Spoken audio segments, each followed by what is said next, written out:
सुंदरी हो काशी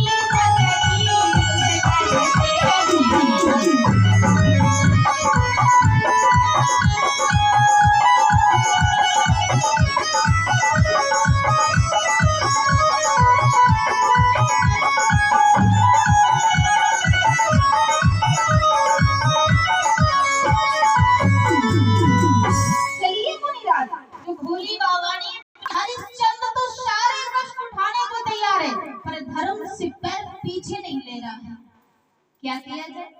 ऐसा करते इसका बच्चा छोटा है, अगर इसके बच्चे ने पानी पी लिया तो इसका धर्म नष्ट हो जाएगा, क्योंकि बिना ऋण चुकाए ये हमारे राज्य का पानी भी नहीं पी सकता है। मुझे पता है इतना नहीं, तुम्हारे धर्म मानना चाहिए।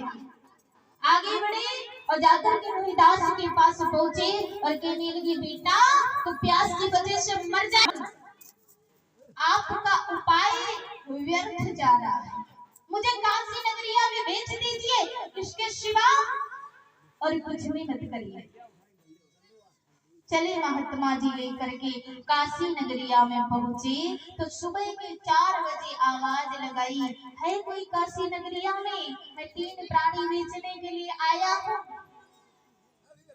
तो एक कालू नाम का झाड़ू पोछा करने वाला गलियों में घूम रहा था, पास में आया, महात्मा जी क्या बेच रहे हैं? महात्मा जी कहने लगे, अरे तुमको दिखाई नहीं पड़ता है, मैं एक नारी, एक बच्चा और एक नर बेच रहा हूँ, और इन तीनों का दाम है 60 बार सोना, एक एक का 20 बार, और इससे बिल्कुल भी कम नहीं होना। कालू विचार करने लगा, ये स्त्री तो मेरे लिए बेकार है, ये बच्चा भी मेरे काम नहीं आएगा, लेकिन ये जो हट्टा कट्टा युवक है ये मेरा काम अवश्य संभालेगा। कालू पास में पहुंचा और कहने लगा हरिश्चंद्र के पास जाकर, महात्मा जी मुझे ये चाहिए, अब बताइए कितना आपको दाम चाहिए? विश्वामित्र कहने लगे, 20 भार सोना, उससे जरा भी कम नहीं होना। ठीक है, हरिश्चंद्र को कालू ले गया और जैसे ही लेकर चला तो तारा कहने लगी, महाराज अभी आप नहीं जा सकते हैं, क्योंकि अभी तो महात्मा जी का सिर्फ 20 भार ही कर्ज उतरा है, अभी 40 भार बकाया है, अगर आप ये 40 भार छोड़कर चले गए तो ये कर्ज बाकी रह जाएगा, अदा करके जाइए।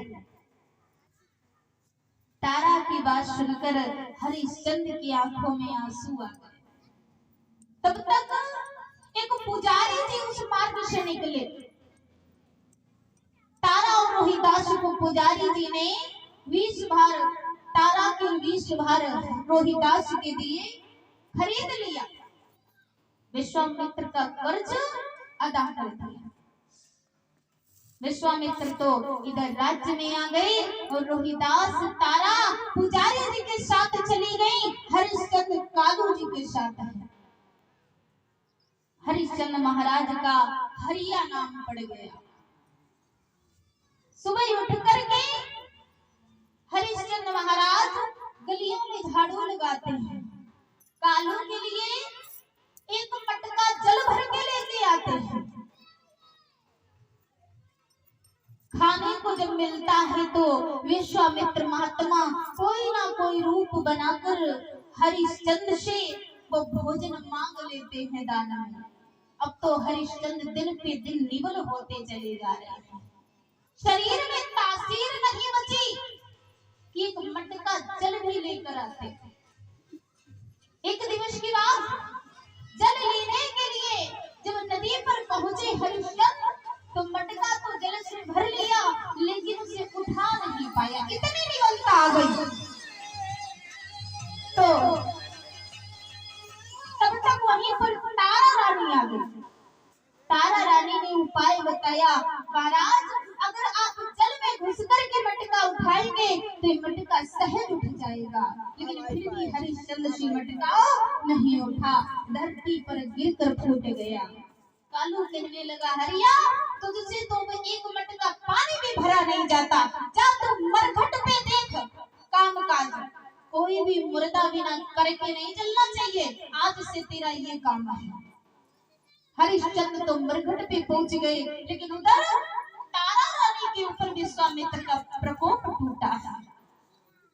सुबह की बेला में रोहिदास फूल बगिया में पहुंचा फूल तोड़ने के लिए, तो तक्षक का रूप धारण कर